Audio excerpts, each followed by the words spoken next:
Qui dit football dit match, club, déplacement de joueurs, maillot des équipes, autant d'éléments qui sont polluants. Dans la région lyonnaise, une association accompagne les acteurs du football dans la transition écologique et cela commence par sensibiliser les enfants. Reportage Éric Hervé et Alexis Cécilia Joseph. Est-ce que vous savez d'où viennent vos maillots, vous par exemple? Made in China?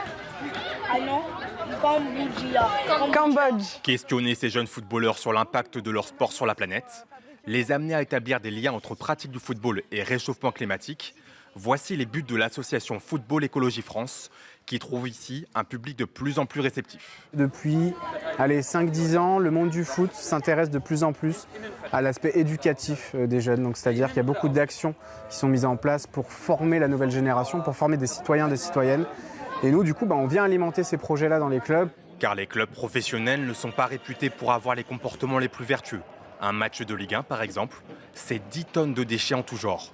Et seulement 4% des déplacements des joueurs se font en train. D'où l'intérêt de cette opération auprès des plus jeunes, qui pousse les 400 licenciés de ce club de l'Est de Lyon à être plus exigeants envers leurs dirigeants, comme le fait Hugo, 10 ans. Pour améliorer l'environnement, je pense qu'il faudra arroser que le soir et pas l'après-midi parce que sinon ça va s'évaporer, surtout en été. Message reçu par le président du club, qui commence à adopter des petits gestes. La transition écologique qui est un sujet qui nous tient à cœur, puisqu'on a travaillé sur beaucoup de réalisations, sur les bacs de tri, sur des petits garages à trottinettes et à vélo, ce qui nous permet d'accueillir maintenant l'ensemble des adhérents du club et de leur montrer qu'on peut garer sa trottinette et surtout utiliser les déplacements dits mode doux pour se rendre sur son club. Mais il restera encore du travail pour faire aussi bien que ce club de 3e division anglaise, le Forest Green Rovers Football Club, avec sa pelouse sans pesticides, ses panneaux solaires et son stade tout en bois qui va bientôt sortir de terre. En 2019,